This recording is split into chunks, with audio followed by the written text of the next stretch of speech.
Hello दोस्तों, मैं सौरभ आपका स्वागत करता हूं मेरे चैनल कोडिंग वर्ल्ड में, जहां हम बड़े ही आसान तरीके से सी प्रोग्रामिंग लैंग्वेज के बारे में सीखेंगे।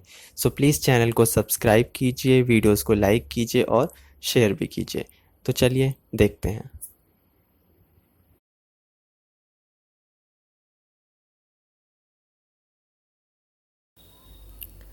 हेलो फ्रेंड्स, तो आज हम वाइल लूप का यूज़ कर कर एक टेबल को प्रिंट करने का प्रोग्राम बनाएंगे।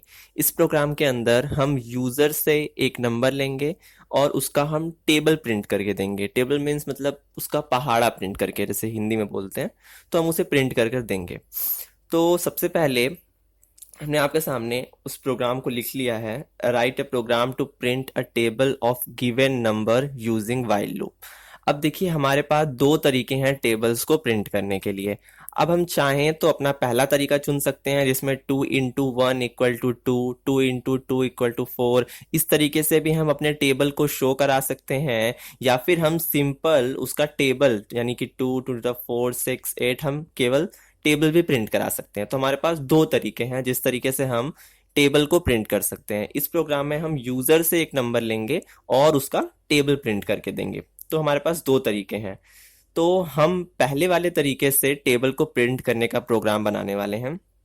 तो हमने प्रोग्राम तैयार कर लिया है, बस हम उसे पहले समझ लेते हैं और उसके बाद उसे हम कंपाइलर में रन भी करेंगे। तो जैसा कि ये हमारा प्रोग्राम है जो कि पहले तरीके से टेबल को प्रिंट करेगा। तो यहाँ पर हमने हेडर फाइल नहीं लिखी है, क्योंकि हम आपको एग्जाम्पल के तौर पे दिखा रहे हैं।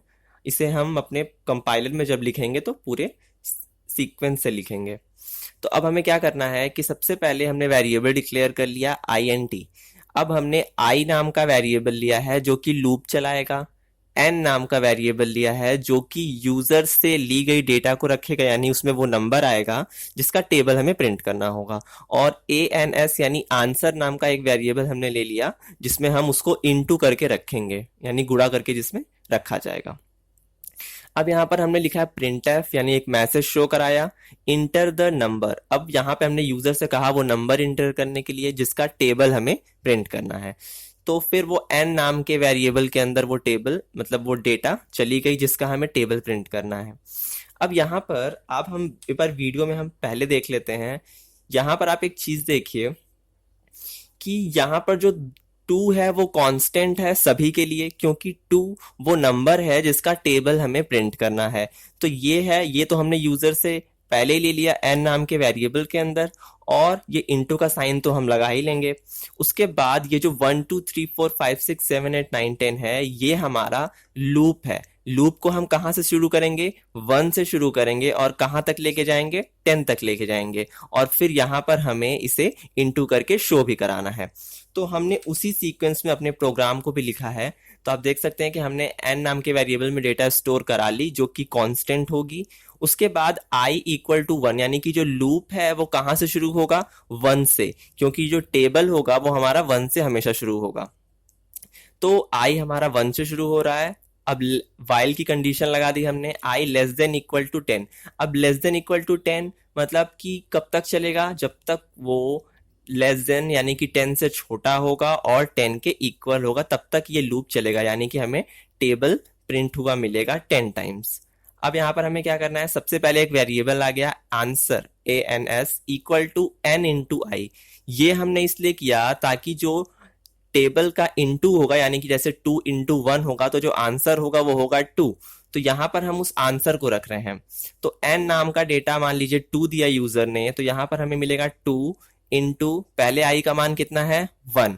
तो हमें आंसर में कितना मिलेगा? 2 इंटू 1 का आंसर होगा 2। तो हमारे आंसर में क्या आ गया? 2 आ गया। उसके बाद हमने यहाँ पे प्रिंटएफ में उसे प्रिंट किया। अब देखिए, प्रिंटएफ में लिखने का तरीका थोड़ा डिफरेंट है, क्योंकि हमें उस तरीके से प्रिंट करना है, उस पैटर्न में प्रिंट करना है। इस वजह से हमने उस पैटर्न में लिखा। हमने लिखा %d। अब याद रखिए कि %d की जगह पर हमेशा वैल्यू प्रिंट होगी। तो %d यानी कि एक वैल्यू है, फिर इनटू का साइन है, फिर दूसरी वैल्यू है, फिर इक्वल टू का साइन है, और फिर तीसरी वैल्यू है। तो इसका मतलब कि यहाँ पर वो कांस्टेंट नंबर, जैसे हमने पहले देखा था 2 2 2, उसके बाद इनटू का साइन, उसके बाद लूप यानी कि 1 2 3 4 वो चलता चला जाएगा। और इक्वल टू, या उसके बाद हमें यहाँ पर उसका आंसर देखने को मिलेगा। तो यहाँ पर हमने स्लैश एन लगाया है ताकि जो नेक्स्ट टेबल है वो उसके नीचे प्रिंट हो सके। अब यहाँ पर n जो है वो पहले %d की वैल्यू प्रिंट करेगा, यानी पहले %d पे n की वैल्यू प्रिंट होगी, जो कि होगी मान लीजिए 2। अगर यूजर ने 2 दे दिया तो यहाँ पर 2 प्रिंट होगा। और i क्या है, सबसे पहले तो 1 है, तो यहाँ पर 1 प्रिंट होगा। और आंसर नाम के वेरिएबल में इन दोनों का जो गुणा होगा यानी इनटू होगा वो हमें देखने को मिल जाएगा। तो इस तरीके से हमें आंसर में क्या मिलेगा, पहली लाइन प्रिंट होगी 2 इंटू 1 इक्वल टू 2। ये हमारा पहला लाइन प्रिंट हो जाएगा, यानी कि टेबल का पहला लाइन। उसके बाद i प्लस प्लस, यानी कि अब हमें इस लूप को आगे बढ़ाना है, क्योंकि एक नंबर तो प्रिंट हो गया हमारे टेबल का। अब दूसरा नंबर प्रिंट करने के लिए हमें लूप को आगे ले जाना होगा। अब i की वैल्यू 2 हो चुकी है और n की वैल्यू कांस्टेंट है, अभी भी वो 2 ही है। फिर कंडीशन सही है, अंदर आएंगे। अब n की वैल्यू 2 और i की वैल्यू भी 2, तो 2 इंटू 2 करेंगे तो आंसर नाम के वेरिएबल में 4 आ जाएगा। और फिर जब हम उसे प्रिंट करने आएंगे तो यहाँ पर n की वैल्यू तो कांस्टेंट है तो 2 ही रहेगी, i की वैल्यू बदल गई है, 2 हो चुकी है, तो 2 इंटू 2 इक्वल टू 4। फिर इसी तरीके से i नाम के वेरिएबल की वैल्यू को बढ़ाया जाएगा और फिर लूप को कंटिन्यू चलाते रहेंगे। तो ये तब तक चलेगा जब तक ये लूप 10 टाइम्स कंटिन्यू चल न जाए। और फिर हमें सीक्वेंस में क्या प्रिंट हुआ मिलेगा, इस तरीके से टेबल। आप देख सकते हैं ये हमारी कांस्टेंट वैल्यू है और ये हमारा जो है बढ़ता चला जा रहा है। ये i की वैल्यू है और ये n की वैल्यू है। i की वैल्यू हर बार बढ़ेगी और n की वैल्यू हर बार फिक्स रहेगी। और ये आंसर नाम के वेरिएबल की डेटा है जो हमें हर बार नई डेटा मिल रही है। तो पहले 2 इंटू 2 करेंगे तो 2, 2 इंटू 2 करेंगे तो 4, 2 इंटू 3 करेंगे तो 6, 2 इंटू 4 करेंगे तो 8। इस तरीके से हमें टेबल प्रिंट करता हुआ मिल जाएगा इस कोड के थ्रू। सारा काम आपको सिर्फ यही इतने ही दूर में है, यानी कि ये प्रिंटफ ही सारा काम कर रहा है एक तरह से देखा जाए तो। यहाँ पे हमने इनटू कर लिया और उसे सिंपली केवल एक सीक्वेंस में प्रिंट करते चले जा रहे हैं। तो ये है हमारा प्रोग्राम जिसे हमें अपने प्रोग्राम के अंदर रन करना है। तो चलिए हम अपने कंपाइलर पे चलते हैं और इसे रन कर कर देखते हैं। तो हम अपने कंपाइलर में आ चुके हैं, हमने कंपाइलर ओपन कर लिया। तो चलिए अपने प्रोग्राम को शुरू करते हैं। तो ये रहा हमारा हैज इंक्लूड stdio.h, तो हमारी हेडर फाइल जैसे कि हर प्रोग्राम में हमने लगानी होती है। उसके बाद हम अपने मेन फंक्शन को लिख लेते हैं, यानी void main। अब यहाँ पर वेरिएबल्स को डिक्लेयर करना है। तो वेरिएबल हमने 3 लिए थे। सबसे पहले n एक वेरिएबल था जो यूजर से नंबर लेगा, i जो कि लूप चलाएगा, और आंसर नाम का वेरिएबल हमने लिया था जिसमें हम आंसर को रखने वाले थे। अब हम यूजर को एक मैसेज शो कराएंगे printf के जरिए। इसमें हम मैसेज देंगे इंटर द नंबर, यानी कि यूजर को यहाँ पर एक नंबर इंटर करना है जिसका टेबल हमें प्रिंट करना है। उसके बाद हम scanf फंक्शन से उसे स्टोर करा लेते हैं %d, m%n, यानी कि n नाम के वेरिएबल के अंदर वो डेटा स्टोर हो जाएगी। अब यहाँ पर हमें लूप का इनिशियल वैल्यू देना है। तो लूप की इनिशियल वैल्यू क्या है, 1, यानी कि लूप 1 से शुरू करेगा अपने आप को।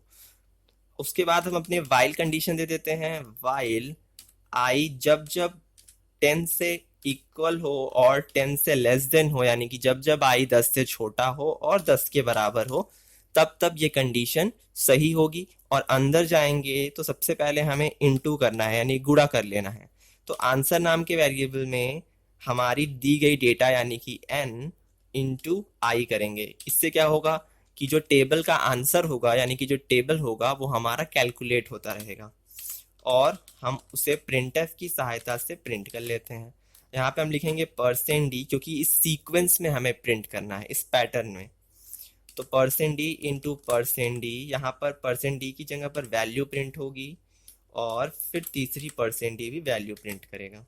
अब हमें सीक्वेंस देना है, पहला %d n की वैल्यू को प्रिंट करेगा, दूसरा %d i की वैल्यू को प्रिंट करेगा, तीसरा %d आंसर नाम के वेरिएबल की वैल्यू को प्रिंट करेगा। तो ये सीक्वेंस में आपको लिखना होगा हमेशा। यहाँ पर हम स्लैश n लगा दे रहे हैं ताकि जो डेटा है वो हमें न्यू लाइन पे देखने को मिल जाए। अब यहाँ पर हमें क्या करना है, लूप का जो इंक्रीमेंट डिक्रीमेंट पार्ट होता है उसे भी एक्सेस कर लेना है। तो हम यहाँ पर उसे इंक्रीमेंट कर रहे हैं हर बार। यहाँ पे हमने वाइल लूप को बंद किया, अब हम अपने मेन फंक्शन को यहाँ पर क्लोज कर देते हैं। तो प्रोग्राम हमारा बनकर हो गया है तैयार।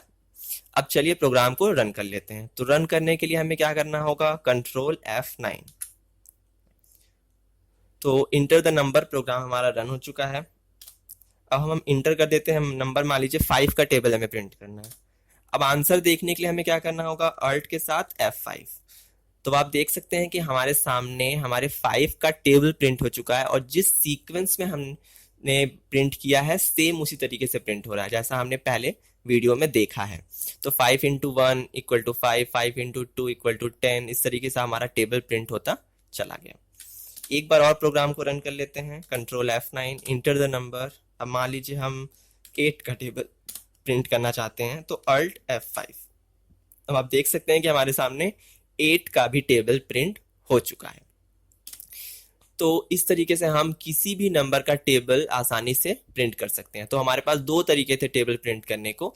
अगर हम उस टेबल को पहले वाले तरीके से नहीं प्रिंट करना चाहते तो हमें सिर्फ अपने प्रिंटफ को बदलना है।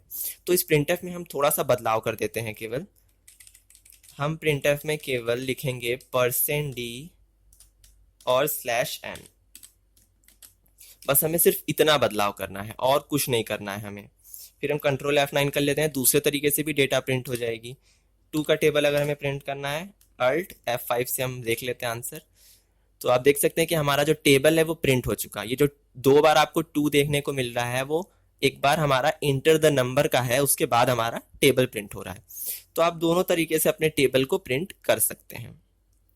तो आई होप आपको समझ में आ गया होगा कि किस तरीके से आप अपने टेबल को प्रिंट कर सकते हैं। अगर आपको कोई भी प्रॉब्लम होती है तो आप हमें कमेंट कर सकते हैं या मेल भी कर सकते हैं। तो आज का वीडियो यहीं पर खत्म होता है।